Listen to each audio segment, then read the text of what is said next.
Hello everyone, we'll continue our discussion of flow through pipes, that is module number 5 of your syllabus. We have already covered up to numerical problems on friction losses and then head loss due to sudden expansion and other minor losses in pipes. In this session I would like to cover hydraulic gradient line, energy gradient line, and a problem to understand those concepts, and at the end pipe network and Hardy-Cross method to solve pipe networks. And as it is mentioned, no problems in pipe networks, will not be touching any numerical problems, so that will be in this session's coverage. We'll go ahead.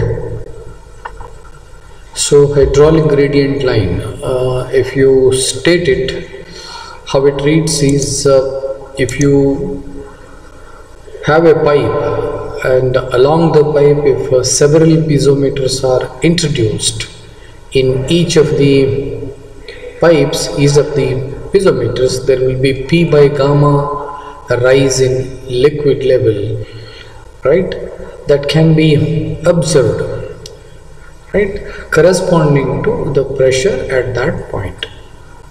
It is obvious, right, when you have some container or some pipeline, right, you have, and then there is a pressure inside this, and if you want to know what is the pressure, generally what we do is you insert a pipe, right, and make it airtight obviously, and then let it rise open to atmosphere.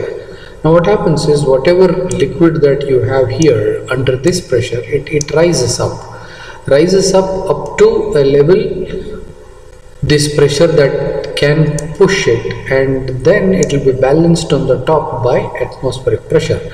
So this height for which it goes up is nothing but head, which will be given by P by gamma. The gamma is nothing but the unit weight of the liquid or specific weight of the liquid which is flowing over here. So this small tube which is inserted into a pipe or a tank through which the running or standing liquid rises up, and this pipe is open to atmosphere, is known as piezometer, you know that. So now further I'll show you a sketch. Okay, that is the sketch wherein you have two reservoirs which are connected by a pipe. There is a reservoir here, there is a reservoir here, standing liquid levels are shown, there is a pipe, and here there is a piezometer which is shown, and then the level of liquid that is gone up is at this horizontal, not exactly horizontal, but a line across the piezometer which is at the lower level, right? So there are two lines, of course, almost parallel, but they are not exactly parallel. So the lower line indicates hydraulic gradient line, which will be just joining the top level of the water. You can just see here the top level of water standing in the piezometer, top level of the water standing here. So if you join that will be nothing but hydraulic gradient line. So if I read the sentence once again, along the pipe if several piezometers are introduced, in each of them P by gamma rise in liquid level can be observed. So this rise is the P, the pressure over here, divided by gamma you'll be getting this P by gamma. Here whatever pressure is there, that pressure divided by gamma of the liquid which is flowing, if you do, you'll be getting this much of height.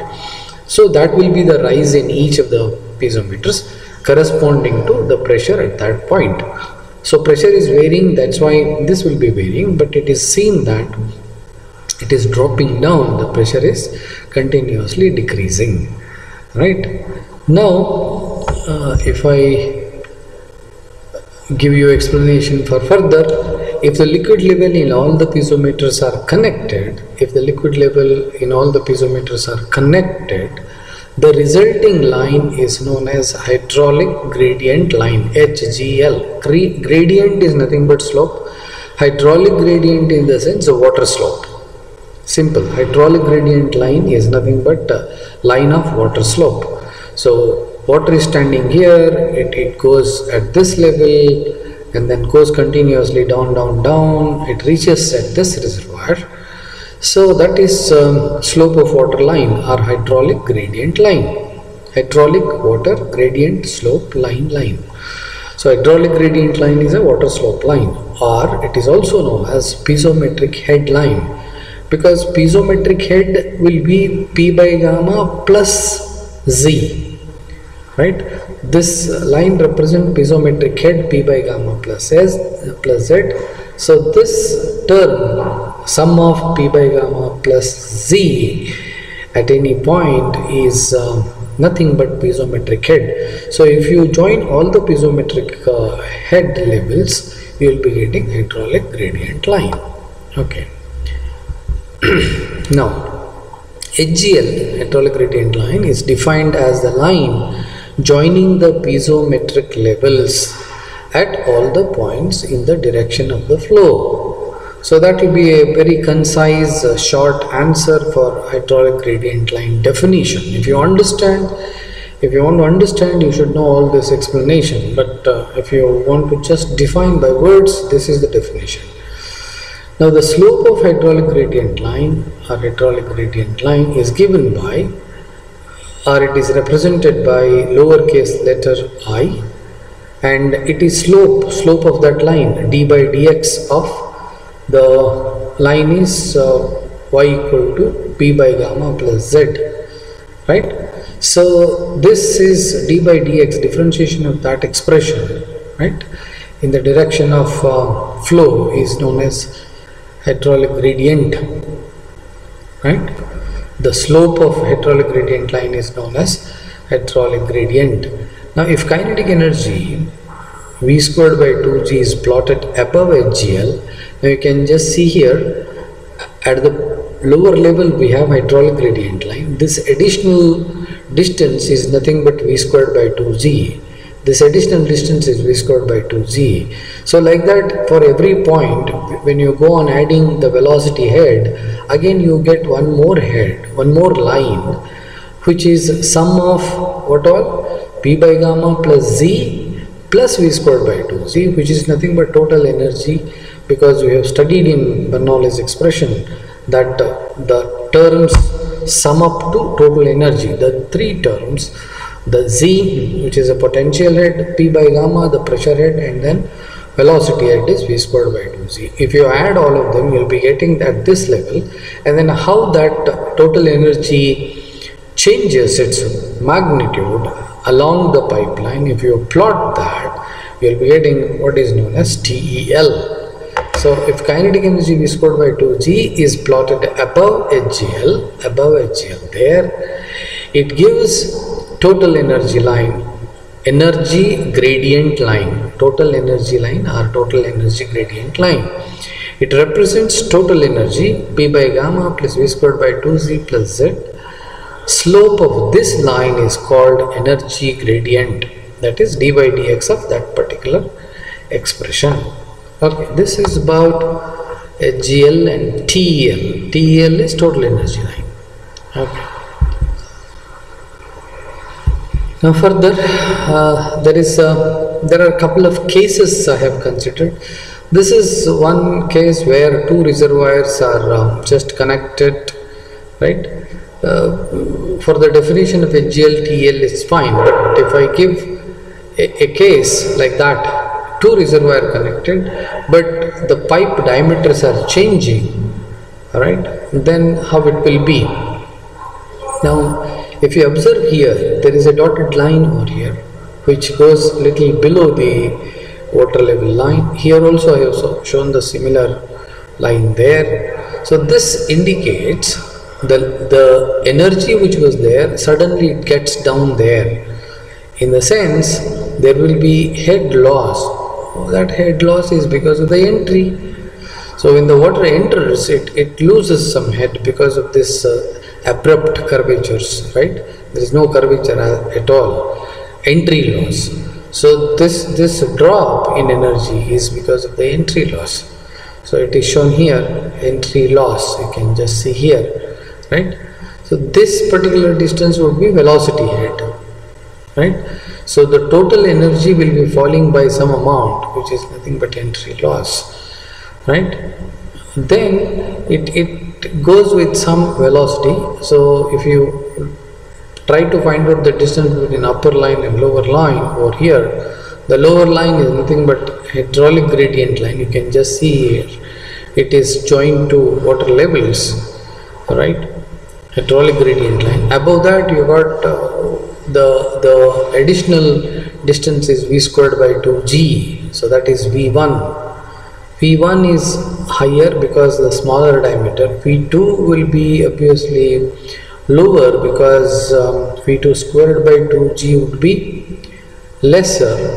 So here that can be observed, hydraulic gradient line it comes, and because v2 squared by 2g is small, so the rise is small.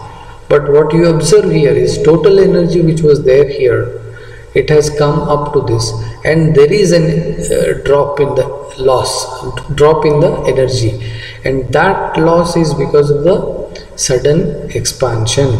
And then when it comes over here, there is again a loss, a small loss shown, which is a contraction loss or loss due to sudden contraction, and all along it falls down, right? It is not level, it falls down because of the friction. So HF1, HF3 or 2, it is HF2, HF3. So HF1, HF2, HF3 are nothing but head lost in the friction. Hope you are understanding. I'll make it more clear by, look here, I'll pick up a pen.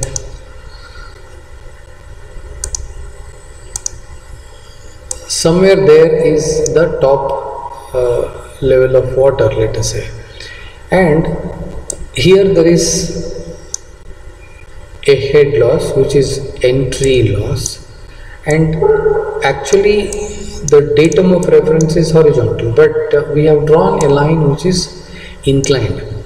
If you look at this line, right?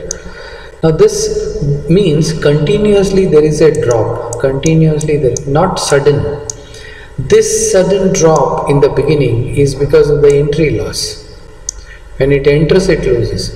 But this is continuously going down. Total energy line is not horizontal, it is continuously going down. It indicates, this indicates over here, energy is continuously lost. This energy is continuously lost because of what? Because of friction. So that's why this HF1 over here, whatever is shown, so this is nothing but head loss due to friction in pipe 1.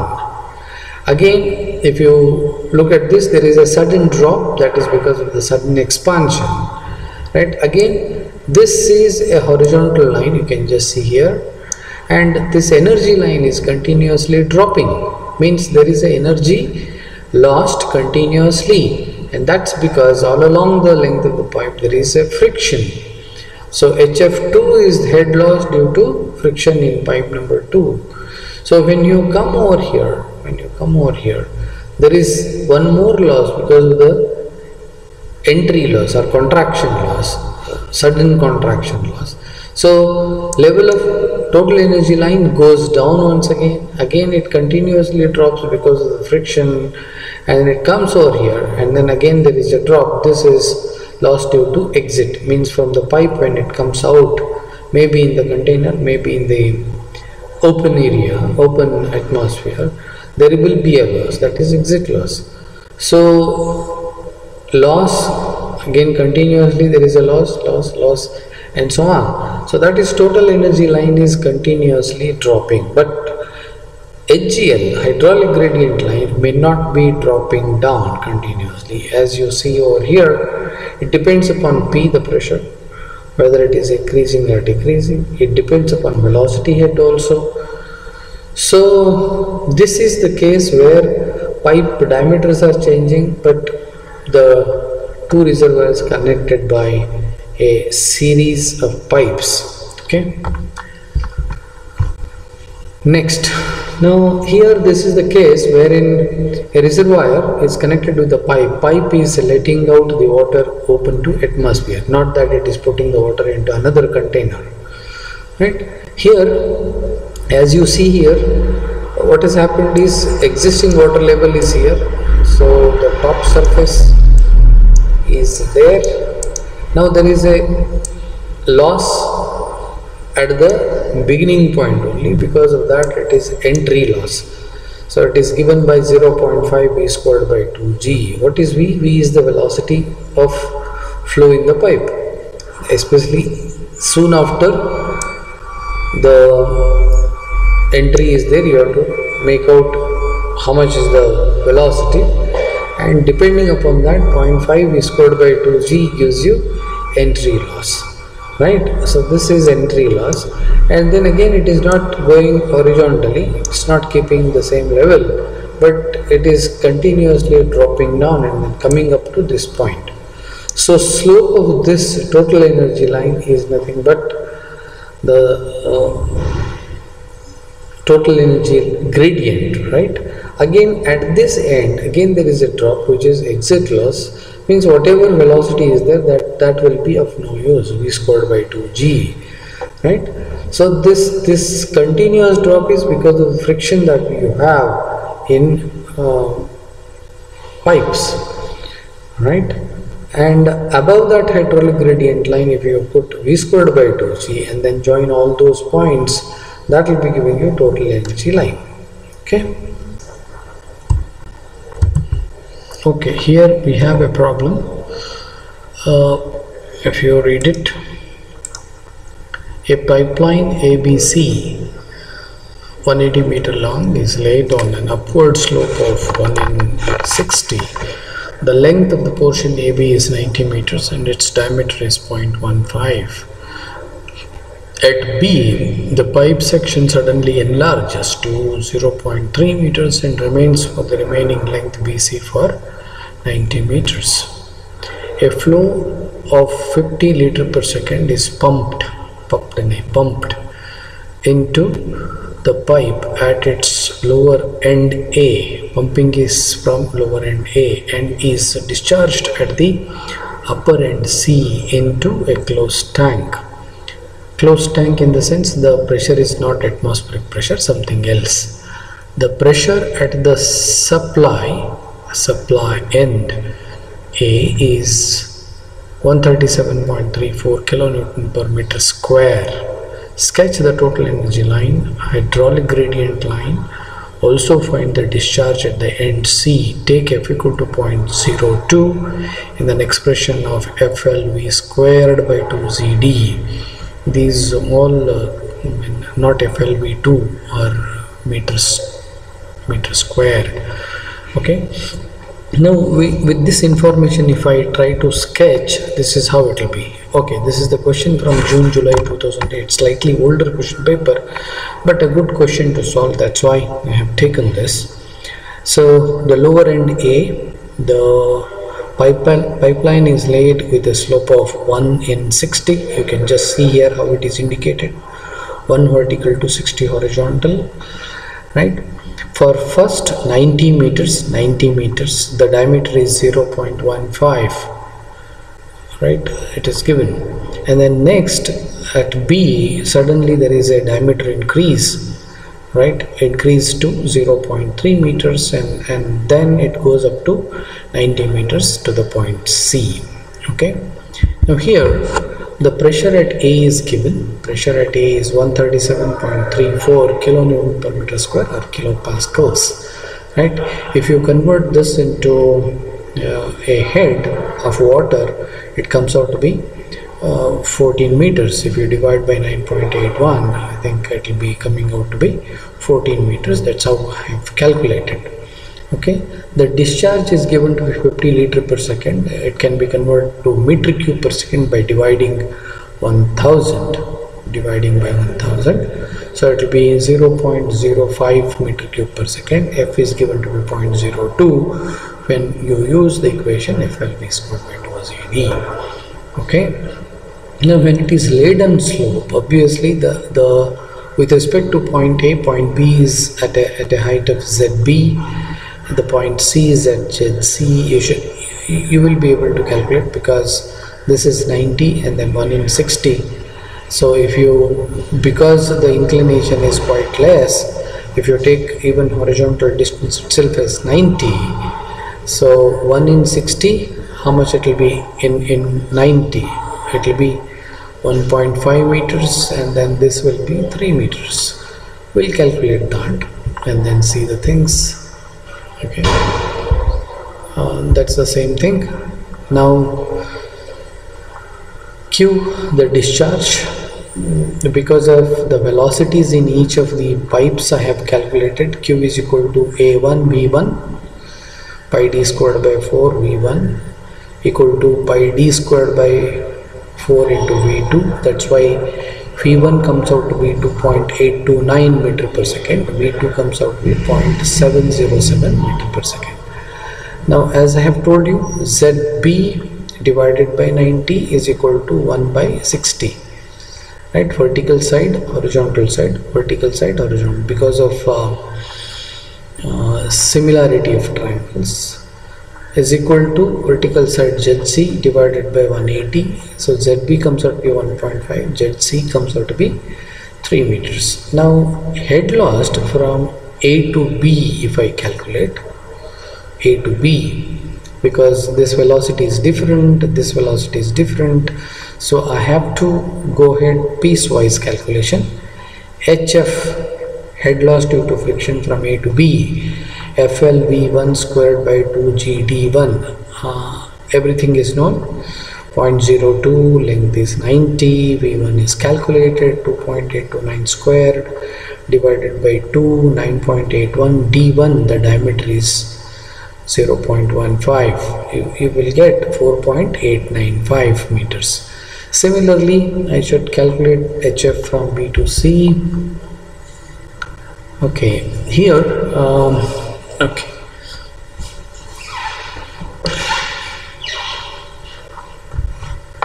What is the pressure at the point B is calculated by using Bernoulli's principle. What Bernoulli's principle tells this, energy at A is equal to energy at B, B1, because at B I have got on this side of smaller diameter pipe 1 I have indicated, on the larger side I have indicated it as 2. So if I apply from A to 1, so energy, total energy at A is equal to total energy at B1 plus head lost. So this is P by gamma V squared by 2Z plus Z, P by gamma V squared by 2Z plus HF. So if I go on substituting everything, this is 137.34 given divided by 9.81 plus velocity is calculated divided by 2G plus ZA is 0. PB we don't know, we are interested in knowing it, plus velocity at point 1 it is still 2.829 V squared by 2Z plus ZB is 1.5 plus head loss due to friction is 4.895. That is calculated here. Now if you work out from this PB1, the pressure at point B1 comes out to be 74.61 kilopascals or 7.61 meters. Okay. Now here, when suddenly the diameter increases, there is a expansion loss or sudden expansion loss, enlargement loss. Okay, what is that? Head lost from 1 to 2. 1 to 2 is sudden expansion. That is V1 minus V2 whole squared by 2Z. V1, V2 I know, whole squared of course, divided by 2G. This comes out to be, let's say, it is 0.23 meters. Now once this is gone, then again I'll put the equation energy at B1 equal to energy at B2 plus head loss from 1 to 2. If I do, and substitute all that, I'll be getting PB2. PB2 comes out to be 72.39 kilopascals.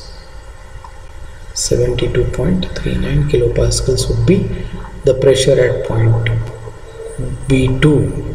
Then once again you apply the condition from B to C. Okay, HFBC equal to, because I know the velocity etc., HFBC is 0.153 meters, FLV squared by 2GD.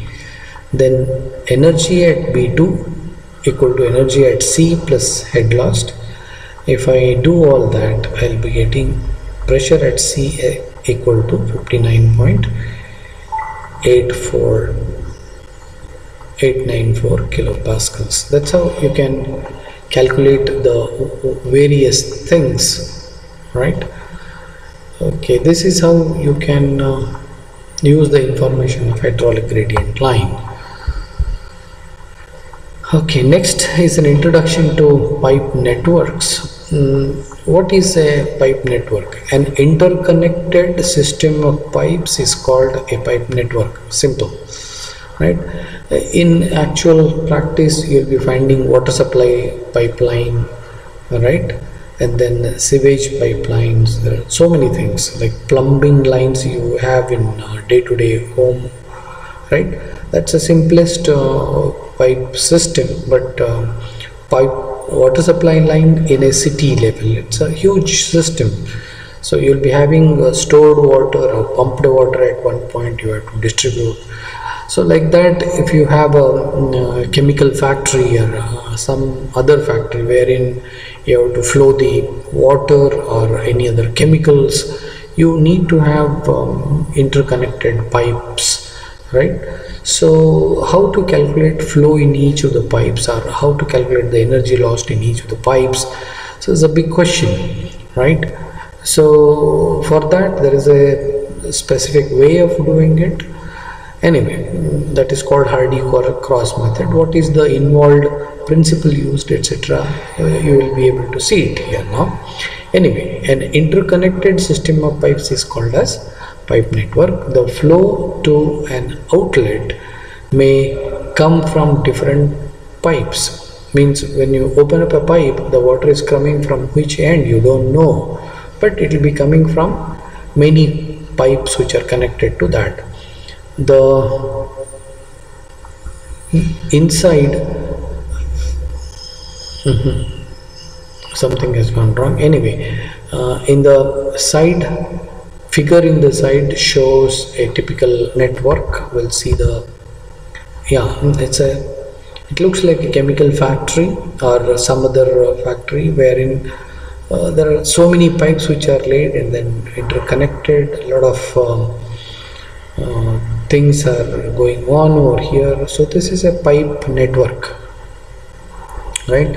But if you want to analyze, we indicate that in a very simple diagrammatic way. There are softwares to analyze the pipe network also nowadays, but manually, when the principle is applied to understand that, it is a interconnected pipes. You can just see here there are pipes numbered 1, 2, 3 and so on, 5, 6, right? All these points where different branches of the pipes are connected, they are called as nodes.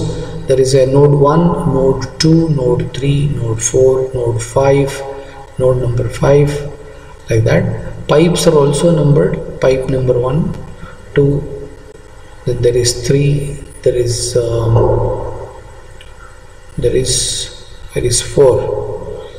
there is 5 here, 6 here, 7 here, 8 here, okay, 4 is here. So every branch is numbered, every node is numbered. Now in a network, two principles: flow into each junction. Now if I take the junction as 4, right, flow into each junction must be equal to flow out of each junction. Means whatever is coming in over here should be going out from there, right? What I mean by this is, suppose if I take a simple branching like that, and then say this is having a flow like this is like this. Now if this 50 liter per second is coming from this end, if I say this is 35, this has to be 15, there is no other way. Means the total flow that is coming in at a node should be equal to total flow that is going out, because no water or no liquid will vanish or it gets generated.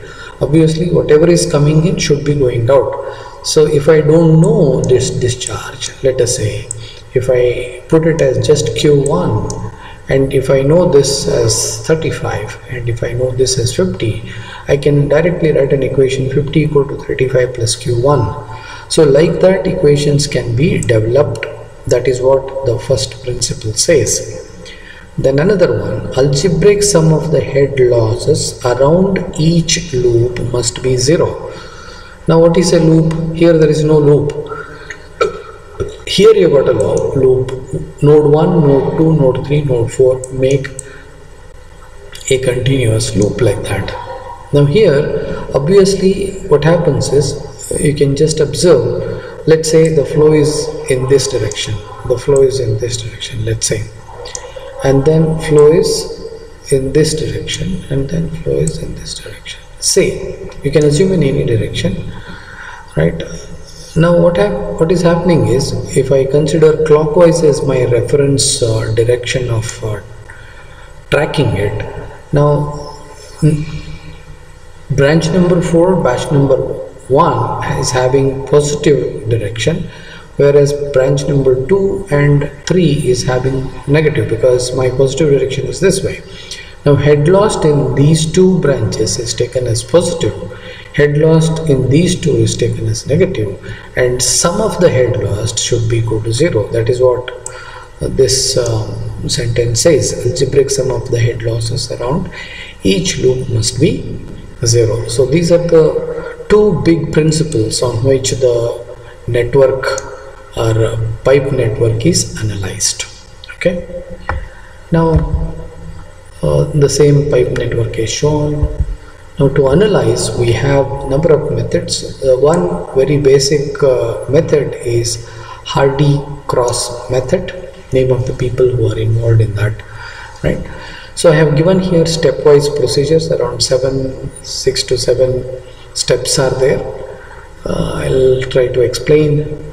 Right, step number 1, a trial distribution of discharge is made. Means here we don't know, only maybe incoming data will be there, here incoming data may be there, right? Some data will be available, and we call them as boundary conditions, but in each of the branches we will not be knowing. So you assume some values, directly some values. Means let's say here I'll assume it as say 50, here I assume arbitrarily, quite arbitrarily you can assume something, 60, here 70, maybe here 40, but when you assume, you have to stick to those two concepts. Means the discharge at the node, if you calculate, it should be satisfying the condition at the node incoming should be equal to outgoing, right? Like that. Anyway, we'll read out.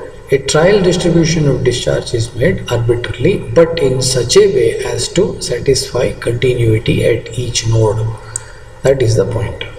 Continuity at each node, in the sense the total discharge that is coming into a node should be equal to total discharge that is going out of the node. Okay. Now next, head loss in each of the pipes is calculated as HF equal to R into Q raised to N. So this equation is similar to F L, what is that, 8FL Q squared divided by 8FL Q squared divided by G pi squared D raised to 5. That was our expression whenever Q is there, right? Now because look here, the only variable that we are trying to find is Q, right? 8, the F, the L, the G, the pi, the diameter, everything will be known to you. Everything will be known to you. So this is represented as R, right?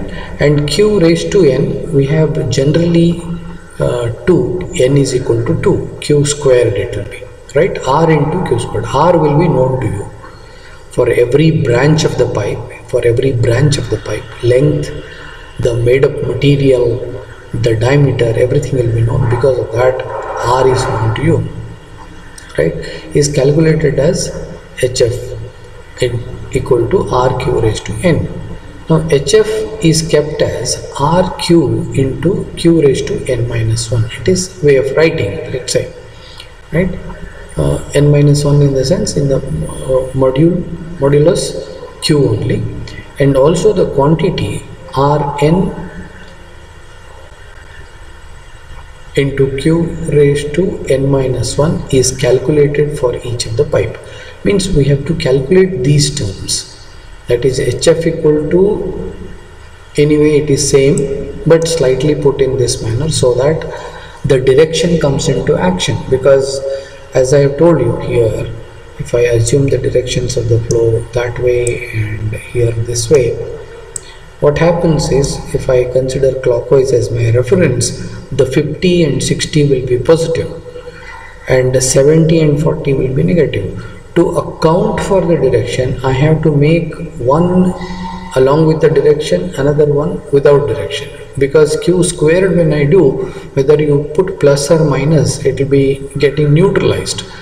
To bring that direction into effect, we have this kind of arrangement, that one of the Q will not be having a direction, only one will be possessing a direction, so that your magnitude remains the same, but it will be attached with a sign whether it is clockwise or anti-clockwise.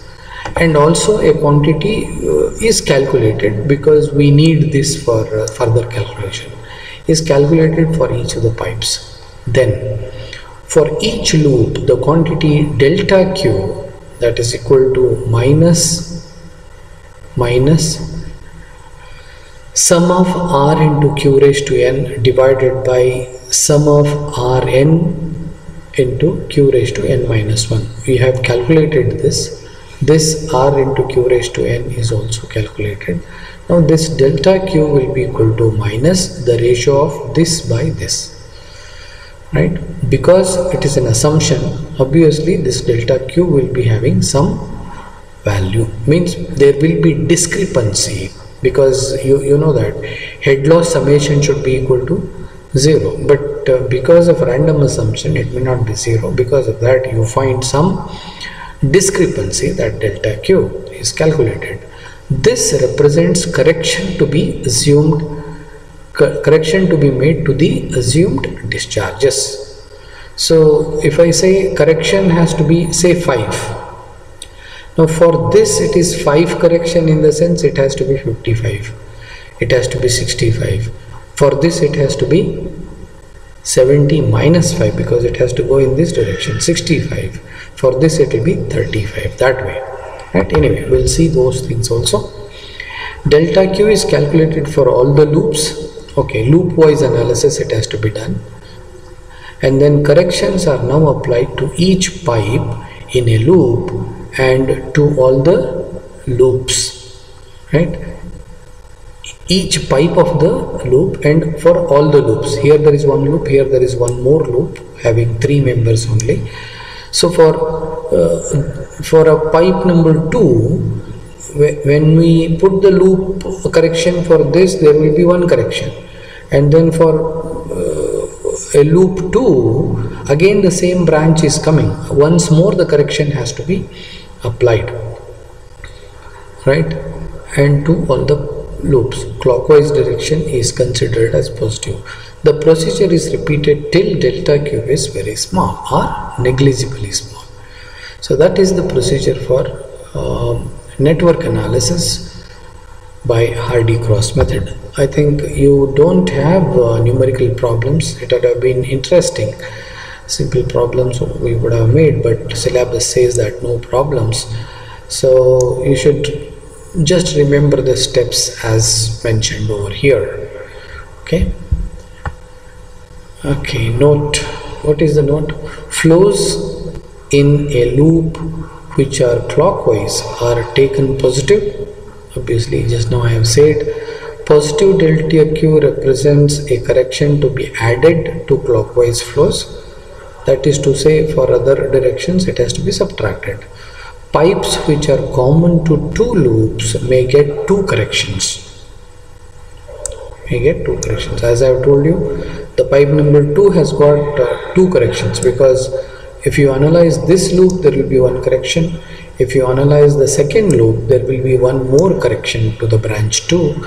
So it has to be given two corrections like that. So this is the basic idea in Hardy-Cross method. With this I think we'll stop. Thank you.